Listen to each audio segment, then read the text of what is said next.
And I saw a text message from one of the vice presidents of UFW. They had this information, they've been wrestling with it, but they could not they could not stay silent. It just hit me heavy, but it felt so surreal. Well, welcome again to Chino y Chicano. I'm Enrique Serna. Stunning allegations emerging from a New York Times investigation are raising serious questions about the legacy of United Farm Workers co-founder César Chávez. According to the report, Chávez is accused of grooming and sexually abusing young women within the union movement. Following its publication, fellow UFW co-founder Dolores Huerta, now 95, says she also experienced sexual abuse by Chávez and became pregnant, later giving birth to 2 children. She says she kept the secret for decades to protect the farm worker movement. All of the farm workers on strike here in Delano. The revelations are now casting a shadow over Chávez's civil rights legacy and have shocked supporters, including Washington State Senator Rebecca Saldaña, who represents the 37th District. I spoke with her about the allegations and what they could mean for the future of the farm worker movement. Rebecca Saldaña, where were you when you heard the news?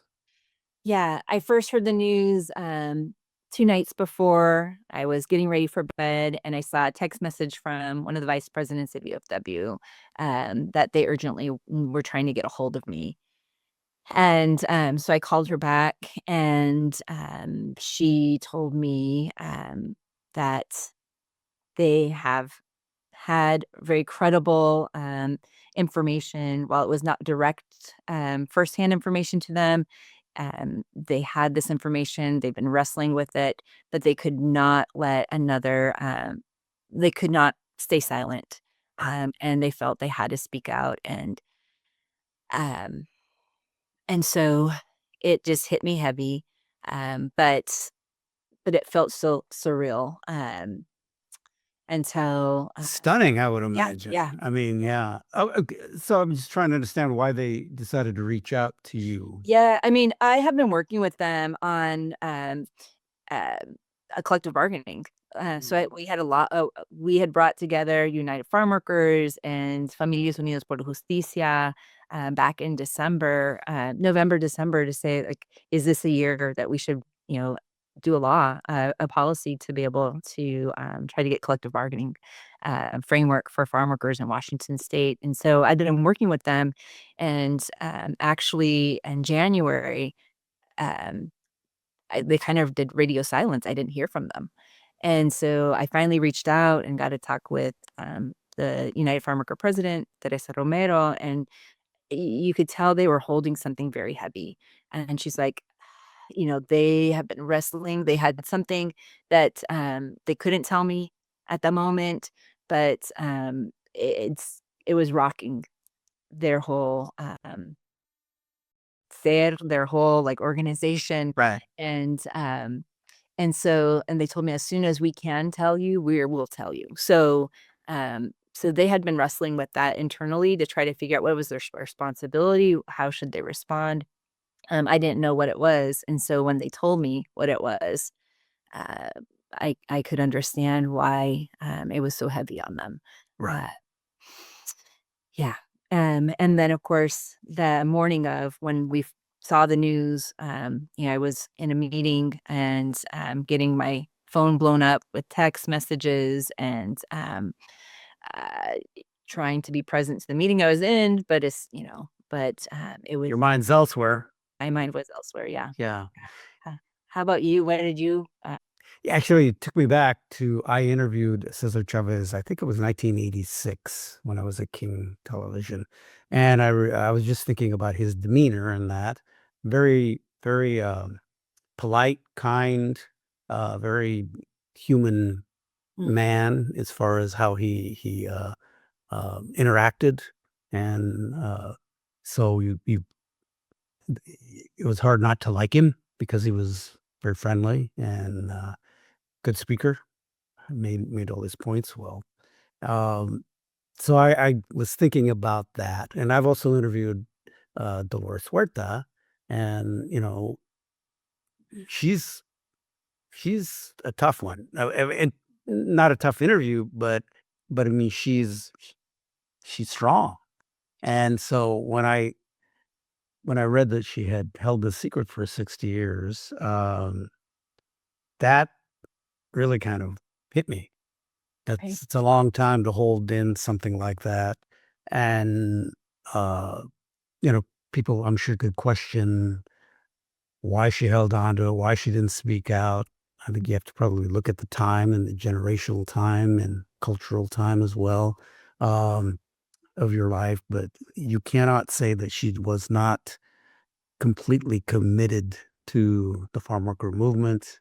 And that obviously had a lot to play with it. But it was still extremely shocking to hear from that. And so now I was thinking, okay, now what?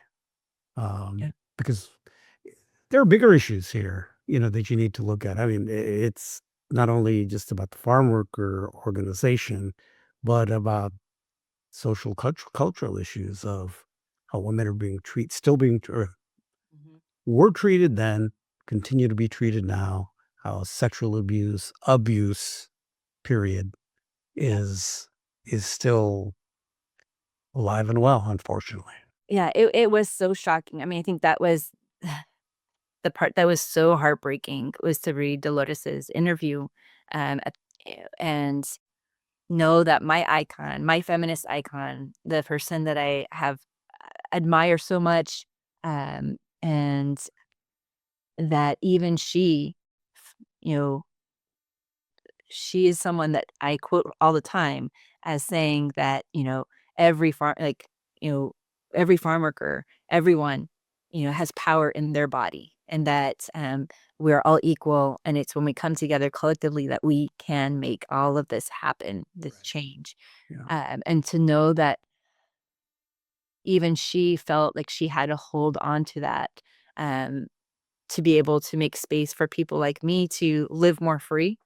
Um, was just devastating to have to see that, and it made me think, like, I was a young Chicana, I mean, I got involved way after he passed, so Right. he was an idea, he was a concept, but, he was definitely someone that, when I read the autobiography La Causa, those are direct interviews of, Caesar and Dolores and Jack Levy, it just, set me on my path, because I also am a religious person, and so it helped me connect my faith with my deep, fury of the injustices that I see around me, um, and, um, and I did have Dolores as a strong feminist, to look up to that, we can do things differently, um but, as a young organizer, like, I definitely saw the machismo still and was very frustrated by it,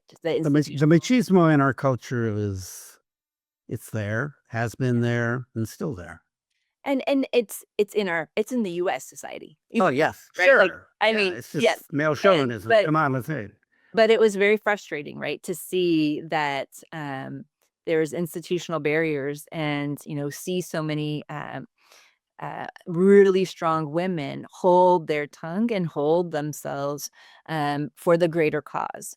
And that's part of why, like, one of the reasons why I couldn't stay working there. Um, I still believed in the movement. I still believe with the farm workers. I continue to have my heart there. But it was I knew that I would that I could not tolerate that. And so yeah, yeah. I Yeah. would think most women But be wouldn't tolerate it, but, that that is but we all the disgraceful. violence, yeah, I mean, I think that's the part that the violence is there. When I read that I finally brought myself to read the full interview of New York Times just last night, because, when there's police violence or these horrible, horrendous stories, I'm very sensitive, and so I usually, like, um it takes me a while to be able to bring myself to actually read it. And, and when I read it, right, it was, really clear that, we need to pause, that this March 31st should be centered on survivors, on all of us creating space to bear witness, to the continual violence that continues, to be perpetrated, by, male bodies on female bodies, not only, but that is, is something that really continues to be a source of, harm and violence, for all of us, and until we can face that, we're not going to be able to get free, um, so I know that, I put out a statement. I know our Latino Democratic Caucus is working on a statement as well, to, put a pause, on any activities this year, center the voices, listen to them really, and then figure out how we go forward, whether we do, and I know that will be on the minds of the legislators that are gonna be coming back to session next year about, whether we need to take action or not. Um, yeah, Well, and it the issue here too is not, obviously it's the sexual abuse, harassment, manipulation, all of these things, but abuse also comes in many other forms. And it can be how someone treats someone, to how they are spoken to, um, and in a male dominated culture, I mean, let's face it, men can be real jerks and are can be mean spirited, and that's abuse. And I think it have to take a real hard look. I mean, men need to take a hard look at ourselves about how we do that, and also as a father of a son, you know, talk about that as well. It's time that we take a hard look at those things. Yeah. Yeah. And I know it's really hard, right? It's really hard for us to have this, as Chicanos and Mexicanos, Latinos, for us to have this conversation with ourselves in our own community, when the dominant culture and the dominant community right now, you know, Right. Epstein files, white elitists, and the upper echelons, you know, not having any accountability and actually being continued to be celebrated and advanced, right? um, it is a challenge, right? For all of us to really take a moment to like be reflective, um, and not blame and shame ourselves, right? I mean, I think what I don't want, for men or women is to be saying like, because I know I was starting to do it. It's like, did I miss something? Should I have said something more? As someone that, you know, um, has been part of the movement, should I have known or been more outspoken? Um, you know, and so I know a lot of us are doing that. But we didn't cause this. This is, Right. and we can't cure it alone. We can't control outside factors, but we can control how our own selves, like, so I think the piece that I take is actually Dolores's message that our power is in our body, that this happened. We need to look at it with eyes wide open, but we also really need to feel what we're feeling in our body and how can we actually recognize that each of us deserve to live without violence, and that, our bodies are our sacred containers. And, how do we talk about consent? How do we talk about, consent when, you know, so many of us had things done to us when we were too young to have a voice Right. and to be able to say no? There's a lot of hope, because I think one thing that this really, I think, hopefully finally gets us all to realize is that, um, putting hero worship and thinking that there's saviors, there's not. That this farm worker movement has always been more than one individual or two individuals, that it is the cause for farm workers to be given dignity and respect and and have be able to work the fields and not have their bodies destroyed in the process. Right. So, what does it mean for the movement now? I mean, obviously, there's this setback. It's a time to, you know, deal with the, I guess, sense of grief, and loss, um, because of just the information was so stunning and the news is so stunning. But the fact is there's still many issues that farm workers are facing today, and especially today in a time of ICE crackdowns and the way the Trump administration has dealt with immigrants. Yeah. Well, I mean, I think two bright spots for me, right, is the work that um, Washington State actually has been supporting the leadership of farm workers in Central Valley in partnership with the University of Washington, Ya Basta, which is a woman, farm worker woman, peer-led organization that's training each other and training the industry about identifying sexual harassment and how to address sexual assault and change the culture. And these last two budget cycles have been really hard for them. Their fiscal sponsors, Mi Centro out of Tacoma. So I do think one of the things I'm going to do on my to-do list is this Saturday at Bernal Baca's Celebration of Life is reconnecting with Yabasta to understand where they are, like what are their goals for expansion, how do we support their leadership, how do we really grow their curriculum. I think that is something that's really important. The other is that up in Skagit, we have Familias Unidas por la Justicia that have their Mixteco indigenous led union that has a union contract, but they also and have partnered with been partnering with Community, which is a feminist led with Rosalinda Guillen, another one of our leaders and mentors. Who created this structure to be, unapologetically um, female-led and centered leadership.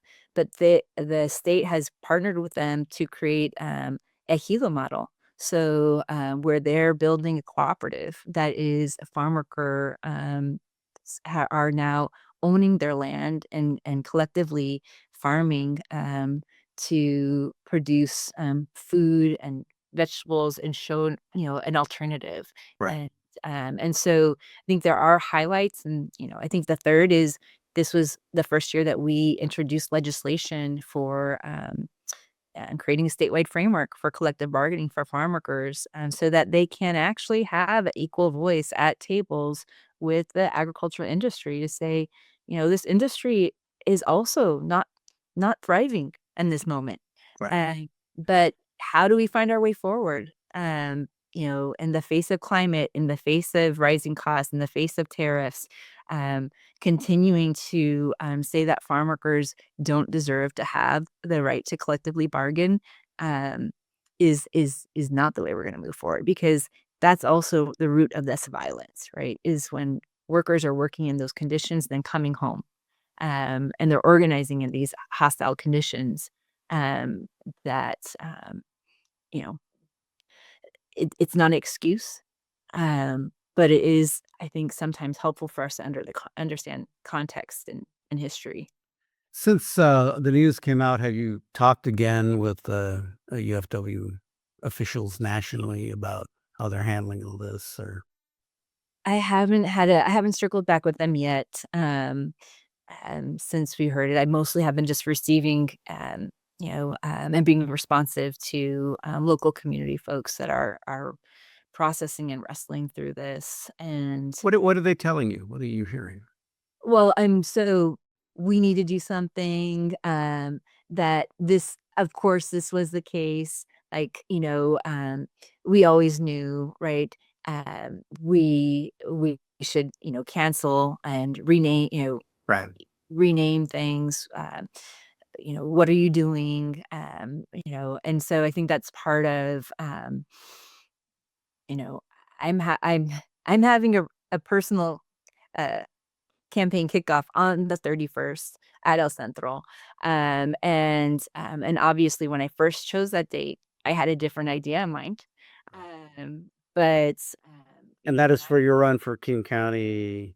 for King County President. Council. Right. Um, and so I know now I'm reaching out to grief um, practitioners so that we can have a grief station while we're there. I'm reaching out to um, survivor support services so that we can make sure that that space is there too. I think that we have to create these communal spaces for us to be able to process the rage and the grief, and creating space for voices to be centered, and start thinking about what does healing look like? What is our way forward together? Because when violence takes place, whether it's very intimate violence like this, and that these brave women have been holding this secret for so long, or whether it's shootings in their streets, it has it goes way beyond those individuals. It has an impact on their families. It has an impact on all of us that are reading the news. And so we need to create that space for us to be able to do that work together. Right. I sense that you're really struggling. Mhm. Yeah. Yeah. Because you worked in the movement and just everything about it. Yeah. Yeah. I mean, yeah, it's you know, I am because I feel so angry and for me, because I've been conditioned that, but also because I am a I try to be a nonviolent practitioner, that anger often, shows up in tears. Um, that salt tears are helpful in terms of just releasing it in a way that gives it back to Mother Earth, and as opposed to lashing it out to others, right? Um, So yeah, after you heard the news, you got in your car yeah, I did. and you screamed. Yes. I screamed and sobbed, and I thought of the sirens, right? I think of sirens, how, when they're screaming into, all around us to let us know that everything is not okay. Someone is in trouble, that help is on the way. But often the help, doesn't always get there in time. And, so I was definitely, just feeling that I have to pause. We all wanna take action. We all wanna hold someone accountable. We all wanna, like, make things right. Um, and sometimes they're not.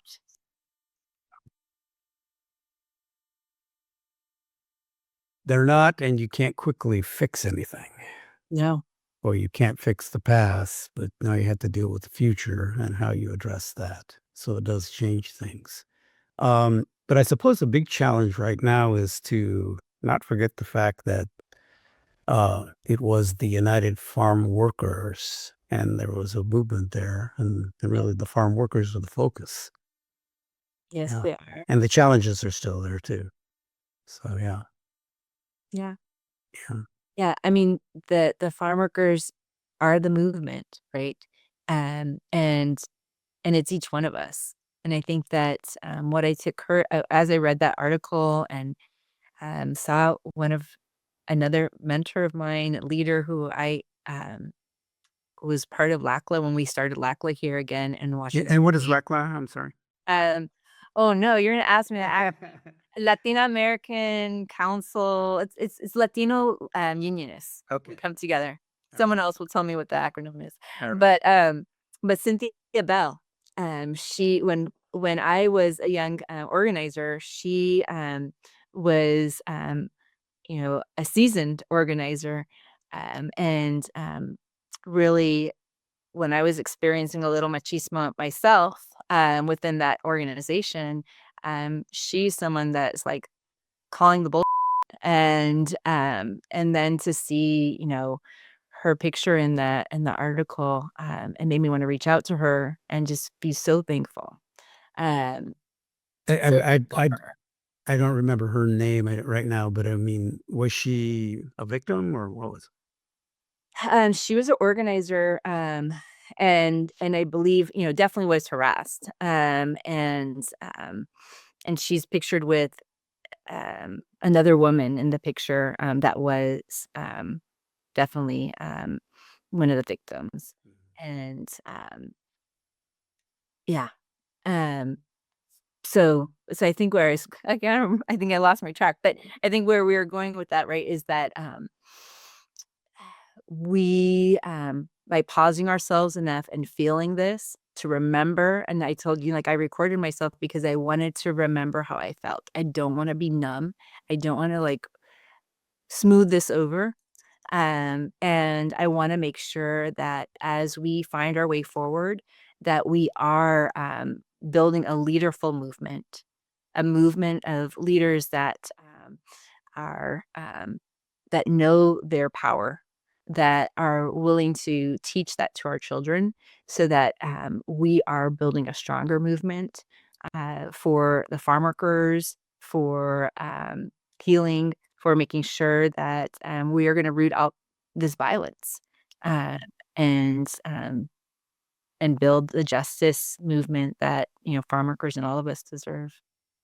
Well, I think what's important too is that machismo needs to be called out. Mhm. And you know, and I know it unfortunately is part of our culture. It's not just our culture. I think it's Mhm. everywhere. Mhm. Chauvinism exists and it's a real issue. And but this could also be a time to really take advantage of a crisis and turn it into a teachable moment that would be beneficial for the long term, because you can't have that. And women have been the backbone of all of this movement. Let's face it. Yeah. So yeah, yeah, got to make that happen.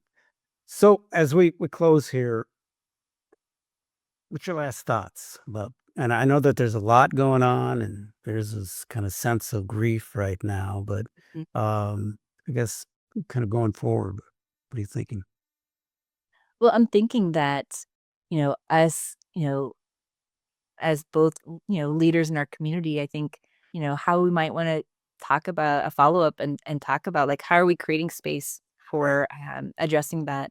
Um, you made me think of one other thing, just another resource out there, right? That Tanya Kino and Peter Block Garcia have a podcast that Mhm. they've been doing called Adelante Leadership.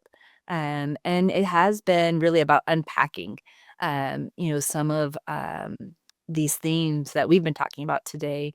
Right. Um, and and so I think about my children, and I think about the culture that I've been trying to build with them, that gives me hope because I do think I have 2 young people that understand, that to be a feminist has nothing to do about your gender.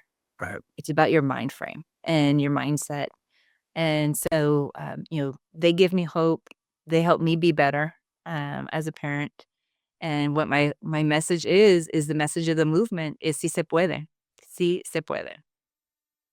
Rebecca Saldaña, thanks for taking the time. I appreciate it, and we'll see what happens ahead. I mean, it's going to be a lot of internal looking at people, just the movement, individuals, and it's time to really face up to some hard reality here, but also, I think, do something about it going forward. Thanks for your time. Si se puede. Yes, thank you so much. All Appreciate right. it. Si se puede is right.